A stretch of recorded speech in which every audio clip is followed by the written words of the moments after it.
Hey guys, welcome back to the Tony Robbins podcast. This is Annie York, editorial director for Robbins Research International. In the last episode, you heard from Tony and investing legend Ray Dalio as they dove into Ray's new book, Principles, Life and Work, covering some of the key lessons that Ray's learned over his illustrious career and the key tips, tactics, and insights he wants to pass on to others.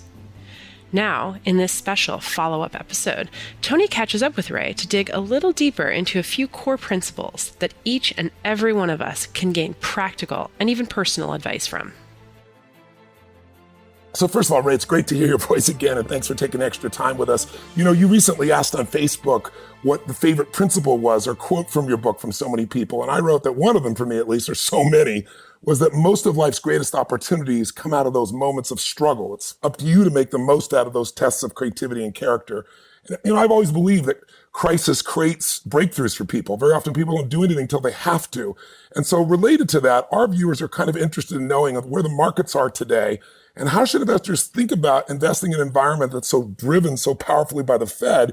And then kind of a subset of that is really just, well, how should individual investors think about dealing with the inevitable market crashes, because people are concerned about market valuations right now. And when we talked before, we didn't really touch on this. So love to get your point of view about how they can take advantage of these types of environments and how they should think about market crashes. One of the things we try to do is educate people that, corrections happen, for the last 115 years, they happen on average once a year, that we get these crashes every 3 to 5 years. It's been a much longer time than that on this run, obviously. So how should people look at the markets today?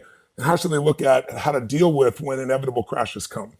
Well, I think that when you're asking the question about the issues of struggle, let's go to the psychological. So I think you're really talking about psychology in markets. Yes. You're talking about even cycles. Yes. So before we get into the particular of the moment, there is this behavior pattern of people that they get very much caught up in the moment. And the history of the average investor is to sell at the lows and to buy at the highs because they get caught into that particular cycle. So now you're asking the question of how should a person operate that way? There are two ways that you can approach this. You can either approach that as seeking balance and playing the game, always being in balance and saying, if I'm in balance, I'm going to be good. Or you can play the market timing, which is basically saying, okay, now that there's a crash, what do I do? Now that there's a rally, what do I do? And in other words, being the active player who's moving in and out. I think it's very important to distinguish those two approaches, because the balance is one of those things which I think the individual can do very well. Yes. The timing in which the individual plays poker against the pros in terms of saying, I'm going to be the right one to buy when I'm terrified and the thing is falling apart, or to do the opposite, is probably not going to work well. There's so much that goes into the analysis. So it really depends on which one you're wanting me to answer. I would say, first, balance. What the individual should do is learn how to do the balance. And I think you wrote it up so clearly and well. It takes more than a couple of minutes to be able to get into it. But in your book, we discussed it, you found it, and you can explain how the individual can achieve balance. And I think that would be the most important thing. If you're going down that path, then the natural thing that you end up doing is that you buy at the lows and you sell at the highs. Because what happens is, if you're having balance, and let's say the stock market goes down, what you have to understand is another part of your portfolio will go up. Maybe it's the bond market goes up. Maybe it's the gold market. Because if you achieve balance, you realize that it's almost like squeezing a balloon. It goes from when it contracts someplace, it expands something else. The losses that might take place in one part of the portfolio produce essentially gains because of changes in that environment, and by having that balance. But when one goes up, and you rebalance to achieve that balance, then naturally you're going to take profits from that which was the most did the best, and go down and buy those things that were less in order to get back into balance And that's the way to play balance. And that would be what I would recommend for your investors.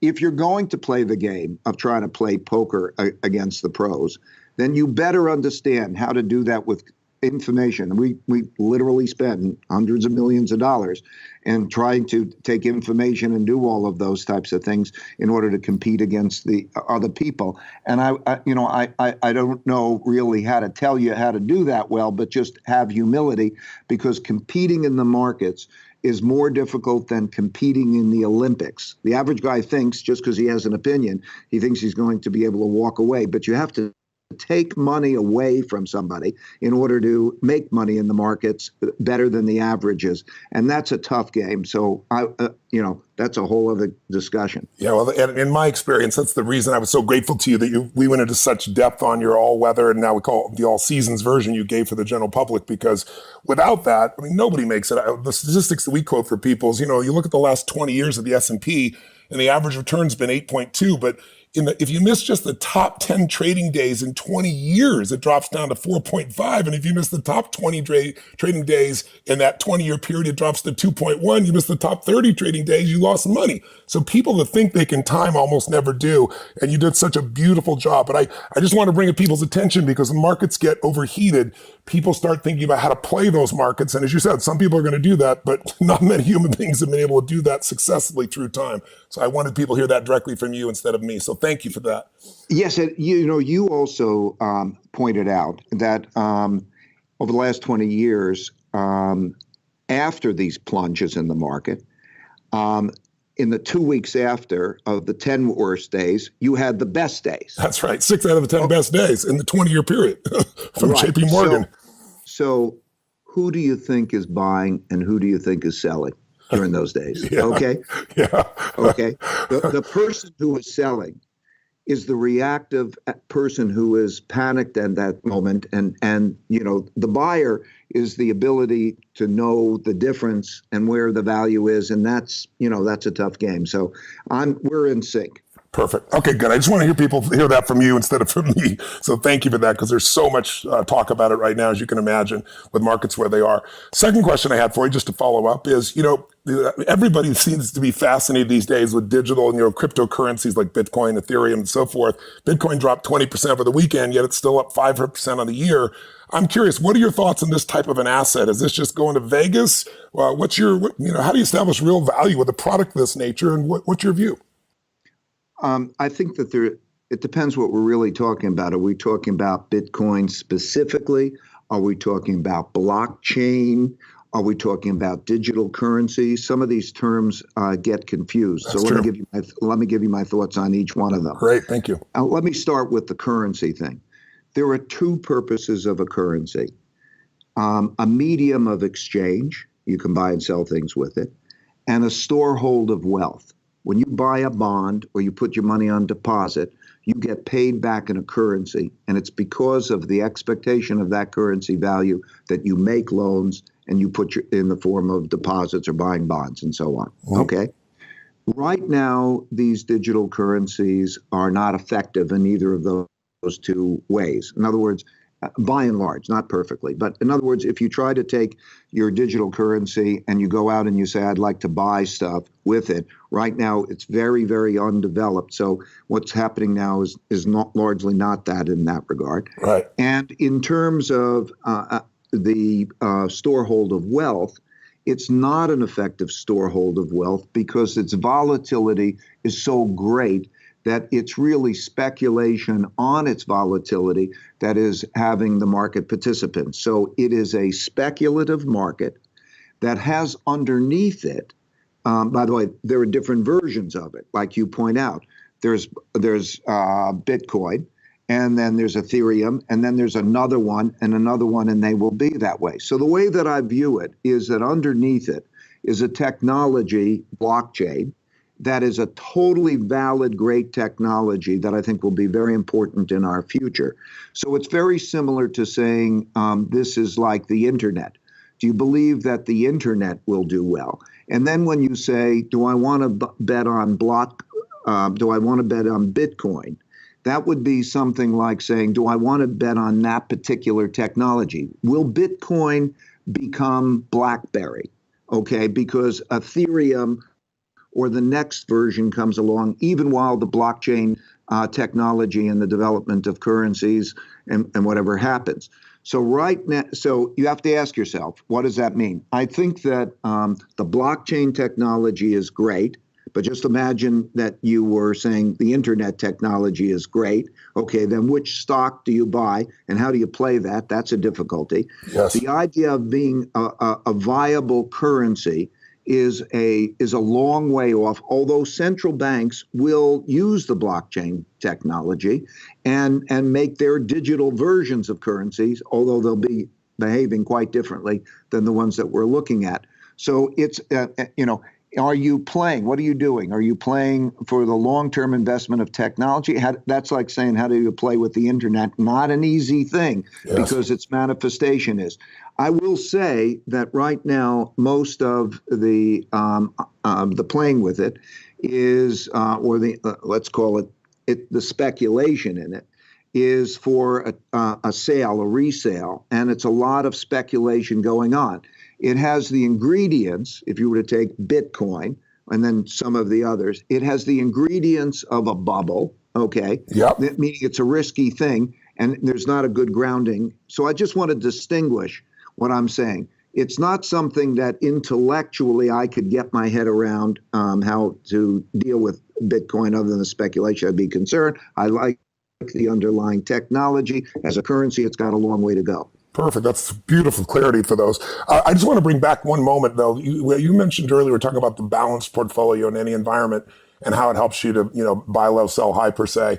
You talked to me before and said most of your money, at least for the money that you have for your family and for your foundation and so forth, it's in a balanced strategy. Is that correct? Yes. Correct. It's in the same type of strategy that we talked about and that it's covered in your book. Perfect. Just want to make sure people understood that too. Knowing where you put your money is helpful for people. Two last questions real quick. You did a study of enormously successful people, Jeff Bezos, Bill Gates, Steve Jobs, Elon Musk, and so forth. What did you find they have in common? You're one of them, but when you look at the other people outside yourself, I know you've taken a lot of various personality tests and you focus on qualities that they might have in common. What do these great business titans have in common that you found? And by the way, you're one of them and has the same sort of qualities in common. So it's an interesting thing. Thank you. First,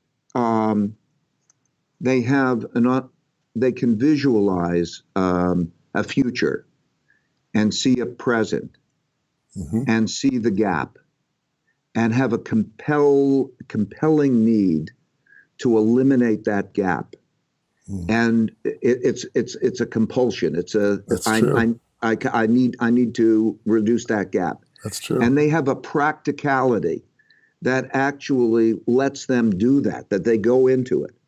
And they don't let people stand in the way of them doing that. This is the interesting thing, but they operate in very open-minded ways, but they also don't let people do that. Because when you have an independent point of view that is not popular, that is different from the crowd, as each of those people say, you don't know whether you're right or whether you're wrong, but when you visualize it and you can taste it, and people around you are telling you it's wrong, it's not the right thing. The question is, what do you do with that? And so what they will do is they will work themselves through that. They will have, in other words, they'll do the double checking and whatever, yes, it is, and they'll pursue it with perseverance. And they pursue it smartly with perseverance. In other words, they understand risk and reward. Yes. They don't mind making mistakes along the process of learning to get to the journey. They believe that's right. They can, and a very important thing is in dealing with the feelings of others. This is a big dilemma. Mohammed Yunus, the founder of microfinance, yep, received the Nobel Peace Prize, the Congressional Medal of Honor, it was assessed by Fortune magazine to be one of the top greatest entrepreneurs of our time. He has given his life to other people. He doesn't take any income himself. He just puts it within these things that have great social impact. And he will not let the other people stand in the way of the goal. A lot of people have discomfort. In other words, there'll be somebody. They've got to be made sometimes uncomfortable. You got to cut through and get to the job done, even if it means discomfort for people. You got to work yourself through that. They are people who can see the big picture and the details. Yep. Maybe they see it all themselves, or maybe they're working well with others who can see things that they know that they can't. I won't refer to some of the names because I've done these discussions with them in the personality tests, and I promised to keep the particulars private. Sure. But there are some people who can visualize the big thing. Okay, let's say Elon Musk going to Mars. To, in other words, colonize Mars. Yep. Okay, and such things, and at the same time can pay such attention to the details, and so that range is a big deal, and they achieve that range. And I'll give you other names. I'm thinking of other people. Won't give you their names. Sure. Who are able to basically see the big picture, but know they can't see the detail, and then they have partners. The biggest secret to all of this is to know how to partner well with people who could see where you can't see, and to one way or another be able to see the big picture and execute the details, so to put together the teams correctly.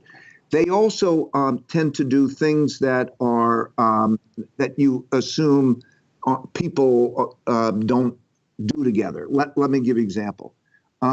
Very creative, but also very...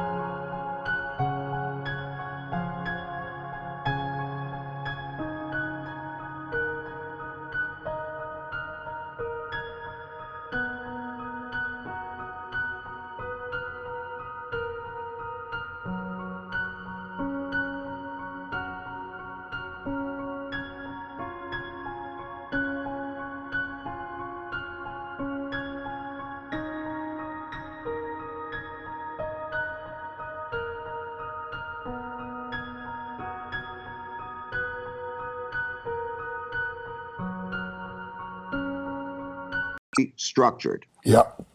Ordinarily, you'll have a creative person who, you say, oh, they're very, very creative, but, they don't like structure. Or a very structured person doesn't like creativity. Both of those things are needed. Now, whether they do that together or whether they are able to do them both simultaneously, that's the thing. So they have vision. That gap is the thing that they have a compelling need to eliminate, and they do it by bringing together these different qualities, whether they have that in themselves or in partnership with others. They all really, the best ones, are people who not only have good mental maps of how things should be done, but they have high levels of humility. It may not look that way to an outsider. You may look at some of these people and you could say, wow, they just sound so brilliant, and they're asking the questions. But if you're in discussions with them, and I'm sure you've been in discussions with them, sure, what you find out is, generally speaking, that they're curious, voraciously curious. They're wondering if they're wrong. They're taking in information. So they don't look as confident when they're doing it, when you're in those conversations. It really depends who they're speaking with. They have an ability to distinguish the smartest people to speak with from the less smart people to speak. So they tend to speak to the smartest ones that they can speak to, but they like to find people who disagree with them so that they can make sure that they're right and they can learn. Yes. It's beautiful. Wow. That's one of the most thorough descriptions I've heard. And when you talk about the compulsion to close that gap, I can certainly relate to that with myself, not to mention the people that you've mentioned and the people you and I have as mutual friends. We all seem to have that portion in common. It's the one that jumps out to me most, but you're absolutely right. That ability to see the big picture and the details, there are very few people do that, but the people that do bridge, and you say they have a great ability to partner with others who have those skills that they're missing. What makes them effective at partnering like that? What's the quality in them that makes them effective at partnering? The number one differentiation in character is the ones who can go above their own opinion and to see it through others' eyes. Like I've observed this repeatedly. There are certain people who are attached to their opinion. They think, well, just because they think they have this opinion, that the opinion has merit. I mean, there are terrible, terrible opinions. The ability, in one sentence, in 2 words, the ability to be simultaneously open-minded, to take things in, to take information in and process it, and also be assertive so that they can do the back and forth, is the ability to rise, to say, I might be wrong. And how do we together figure out whether I'm right or wrong? So, there are 3 things that are essential to do in order to have an idea meritocratic relationship. And whether that's in partnership or it's in a family relationship or almost any relationship, it's a better relationship if it's an idea meritocratic partnership. That means not just one person's in boss and somebody else follows. Yes. And how do you have to do that? There are 3 steps that you have to do. First, you have to put your honest thoughts on the table, then put their honest thoughts on the table, and you could look at them. A lot of people have problems doing that, but they have to. That's important. The second thing is you have to know the art of thoughtful disagreement. In other words, what I'm describing, the ability to take in and think and work yourself through that, to view disagreement as a curiosity and a respect for the other person to do well, rather than an argument. There's an instinctual, subliminal reaction to disagreement that makes people think it's a fight or there's something. And I want to emphasize, decision-making is a 2-step process. First, take it in. Second, decide. Your taking it in does not in any way diminish your ability to decide. You're being stupid. Any of us, I'd be stupid, if we don't take it in and then decide. So step number 2 is to have thoughtful disagreement. First, your honest thoughts on the table. Second, know the art of thoughtful disagreement. And number 3, that if disagreements remain, to have agreed upon ways of getting past them. You could have the best partnership in the world, and you're still going to reach a point where you disagree. Well, what are the rules of the game to get past that? This could be with your life partner, or this could be with your business partner. Do you have a protocol that when you reach that point, you're going to follow that protocol? Give us an example, if you would, Ray. Give us an example, if you would, Ray. That's because it makes so much sense. Well, there are all sorts of protocols. You could either say we go to a third party to arbitrate, we flip a coin. We do at Bridgewater, we do what we call believability weighted decision making. Believability weighted decision making is that groups, maybe it's too complicated to explain in a nutshell, but it's basically that knowing each person's believability that actually is scored with points that come from an agreed upon system of how many points you have, you get believability. So let me give you the concept very simply of believability weighting, because we all do this in our own way. Supposing you have a serious disease, and now you can make your decision of what you're going to do about that disease. The smartest thing that you could possibly do is to find the 3 smartest doctors that you can find who are willing to disagree with each other openly. Yes. And to hear that conversation and to go through that. And because let's say all 3 doctors tell you to do the same thing, and what they're telling you to do makes sense, okay, then you have a green light to go ahead. If they're willing to argue with each other and you can hear that, then you'll get an education that's really fabulous, and you could ask the questions. And then when it comes to the end of the day, you're going to sort of say, I have to make my decision. And if you're smart, you will weigh that decision based on your assessment of the different doctors' believabilities and the issues that they're having. That makes sense. So partnership, these are all different ways of getting past the disagreement. But you must have a means of an agreed upon way. Yeah, in advance, because otherwise it just becomes another fight, right? Most common, And the best way is to, just for generally people, the people who are listening out there, is if you both mutually agree on who it is that may be a friend or somebody who you say, oh, we trust their judgment, and they'll help you through it, and we're going to go and we'll work ourselves through it with their guidance and let them decide or whatever, leave you where that'll help. Probably that's the most common. That's beautiful. I just want to echo to those listening. For me, anyway, everything you said makes so much sense. But the concept of looking at disagreement with curiosity and respect, the combination of those two qualities is spectacular. I mean, out of that, you get truth, you get creativity, you get connection, you get new ideas. I mean, it keeps the openness and yet still allows you to grow and stand and make your own decisions. Beautiful. Last question for your time, my friend. On a personal note, I noted that you stepped down as the co-CEO, and you talked about the next 5 years, your involvement in Bridgewater is going to, diminish or transition a bit. I'm just curious. I know you're going to be working on another book on investment principles, and beyond that, what does life look like for Ray Dalio in this next chapter? What's next for you? First of all, just to be clear, my chapter in my life here is to make sure people are great without me. That's my number one mission. My game, I'm going to play the markets in the game with Bridgewater as much as they want me to do it, and I'm going to do it as an enjoyment and a pleasure because I love that. It's like playing, I don't know, chess or tennis or whatever, skiing since I was a kid. Yeah. I'll do it for the rest of my life because I love it, and so I'm going to be able to be more engaged in that because I'm not having to manage the company. So I'm excited about doing that. I'm going to do that. But my number one objective is to make sure that people are good without me. So I have other things. Spending time with my family, my grandkids. I have 2 grandkids. I've got a third on the way. I'm telling you, it's a joy. It's a thrill. I'm curious. I love adventure. I love ocean exploration. I love so many things. My life is so packed with very, very interesting things that I don't have anywhere near enough time for them. But so the markets and the economy and the world will be my passion, plus all these other things and spending time with friends. But it'll be a different phase in my life in that I will feel every one of them is totally joyous.